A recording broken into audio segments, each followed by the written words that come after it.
កាលពីសម័យមុនមានភូមិមួយនៅដាច់ស្រយាលពីគេនៅចុងភូមិនោះមានផ្ទះឈើចាស់មួយខ្នងដែលមានបងប្អូន2នាក់រស់នៅជាមួយគ្នាបងប្រុសឈ្មោះសុកជាមនុស្សឧស្សាហ៍ព្យាយាមរីឯប្អូនប្រុសឈ្មោះសៅជាមនុស្សចូលចិត្តដើរលេងយប់ប្រលប់មិនសូវដឹងខ្យល់អីទេនៅខាងក្រោយផ្ទះរបស់ពួកគេមានដីចម្ការមួយកន្លែងដែលដុះពោពេញទៅដោយដើមចេកជ្វាធំធំដើមខ្ពស់ខ្ពស់និងមានស្លឹកត្រឈឹងត្រឈៃក្នុងចំណោមដើមចេកទាំងអស់នោះមានដើមចេកជ្វាមួយដើមធំជាងគេខុសប្លែកពីដើមចេកដទៃគឺវាមានត្រយូងពណ៌ក្រហមឆ្អៅដូចឈាមហើយតែងតែធ្លាក់ក្លិនក្រអូបប្រហើយដូចផ្កាម្លិះនៅពេលយប់ស្ងាត់ចាស់នៅក្នុងភូមិ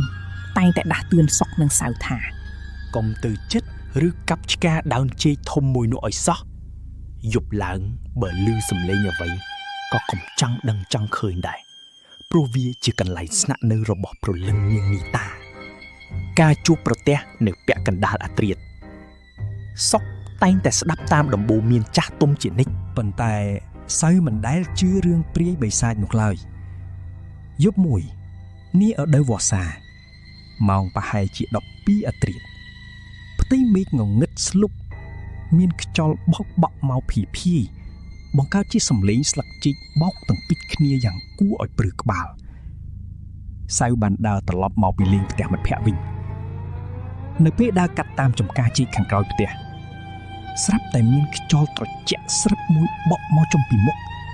ព្រមទាំងនាំមកនៅក្លិនក្រអូបប្រហើរយ៉ាងខ្លាំងសៅបានឈប់ងក់ហើយក្រឡេកទៅមើលដើមចេកជ្វាធំមួយនោះនៅក្រោមពន្លឺព្រះខែស្រអាប់គេបានឃើញស្រមោលស្រីក្រមុំម្នាក់ស្លៀកពាក់ខោអាវបំពង់ពណ៌បៃតងខ្ចីស្បៃពណ៌មាសសក់វែងអន្លាយដល់ត្រគាកកំពុងឈររៀបចំសក់យ៉ាងទន់ភ្លន់នៅក្បែរដើមចេកនោះដោយភាពស្រវឹងនិងភាពប្រហើនសៅមិនត្រឹមតែមិនខ្លាចទេថែមទាំងដើរទៅជិតហើយនិយាយចំអន់ថានរណាមកឈួរធ្វើអីយប់ជ្រៅម្លេះផ្ទះនៅឯណាចាំបងជូនទៅស្រីក្រមុំនោះមិនតបតអ្វីឡើយនាងគ្រាន់តែងាកមុខយឺតនៅពេលដែលសៅបានឃើញមុខនាងច្បាស់គេសឹងតែកាំងបេះដូងស្លាប់ផ្ទៃមុខរបស់នាងសស្លេកដូចខ្មោចស្លាប់ជប់ភ្នែកធំលៀនចេញមកក្រៅនិងមានឈាមហូរស្រក់តាមរុនភ្នែកដាប់ពេញអាវពណ៌បៃតងនោះនាងញញឹមបង្ហាញធ្មេញស្រួចរួចលាតដៃវែងរកមកចាប់កសសៅភ័យពេកស្រែកជួយផងមិនចេញក៏ដួលស្លប់បាត់ស្មារតីនៅនឹងកន្លែងនោះទៅវិញ្ញាណមិនព្រមលែងខ្លួនព្រឹកឡើងសុកជាបងបានដើររកប្អូនក៏ស្រាប់តែឃើញសៅដេកសន្លប់ស្លេកស្លាំងនៅក្រោមគល់ចេកជ្វាធំនោះចាប់តាំងពីថ្ងៃនោះមកសៅមានជំងឺគ្រុនក្តៅខ្លួនខ្លាំង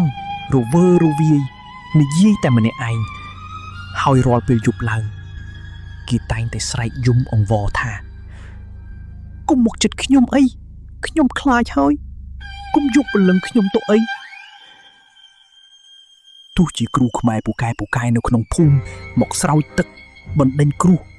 ឬធ្វើកិច្ចយ៉ាងណាក៏អាការៈរបស់សៅមិនបានធូរស្រាលដែរគ្រូទីម្នាក់បានប្រាប់សុកថាប្អូនប្រុសរបស់ឯងបានទៅប្រមាថវិញ្ញាណនាងតានីដែលថែរក្សាដើមចេកនោះឥឡូវនេះនាងបានដកព្រលឹងរបស់គេពាក់កណ្ដាលទៅទុកក្នុងដើមចេកហើយដោយក្តីស្រឡាញ់ប្អូនសុកបានសម្រេចចិត្តធ្វើរឿងដ៏គ្រោះថ្នាក់មួយនៅថ្ងៃបន្ទាប់ចំពេលថ្ងៃត្រង់ព្រោះជាពេលដែលខ្មោចព្រាយមានឫទ្ធិខ្សោយសុកបានយកពូថៅដែលបានសូត្រកថាអាគារពីគ្រូអាបធ្មប់ដើរទៅកាន់ដើមចេកជ្វាធំនោះ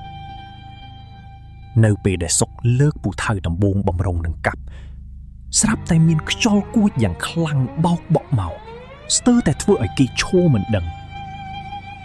សំឡេងយំខ្សឹកខ្សួលយ៉ាងគួរឲ្យអាណិតអាសូរនិងសំឡេងក្រហមខឹងសម្បាបានបន្លឺឡើងចេញពីក្នុងដើមចេកនោះ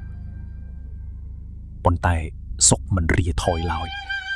គេបានសូត្រធ្មេញសង្កត់ចិត្តរួចកាប់ទៅលើដើមចេកនោះយ៉ាងខ្លាំងភ្លាមនោះ អ្វីដែលគួរឲ្យរន្ធត់គឺមានឈាមក្រហមឆ្អៅហូរចេញពីមុខរបួសរបស់ដើមចេកដូចជាឈាមមនុស្សអញ្ចឹងដែរសុកខំប្រឹងកាប់រហូតដល់ដើមចេកនោះដួលរលំទៅលើដីនៅពេលដែលដើមចេកដួលភ្លាមស្រមោលផ្សែងខ្មៅមួយបានហោះចេញពីដើមចេករួចរលាយបាត់ទៅក្នុងអាកាសបន្ទាប់ពីដើមចេកជ្វានោះត្រូវខូចខាតអស់ទៅអាការៈរបស់សៅក៏ចាប់ផ្ដើមដឹងខ្លួននិងជាសះស្បើយឡើងវិញជាលំដាប់ទោះជាយ៉ាងណាចាប់ពីពេលនោះមកបងប្អូនទាំងពីរលែងហ៊ានដាំដើមចេកជ្វានៅជិតផ្ទះទៀតហើយរឿងរ៉ាវនេះបានក្លាយជាមេរៀនមួយសម្រាប់អ្នកភូមិទាំងមូលឲ្យដឹងថា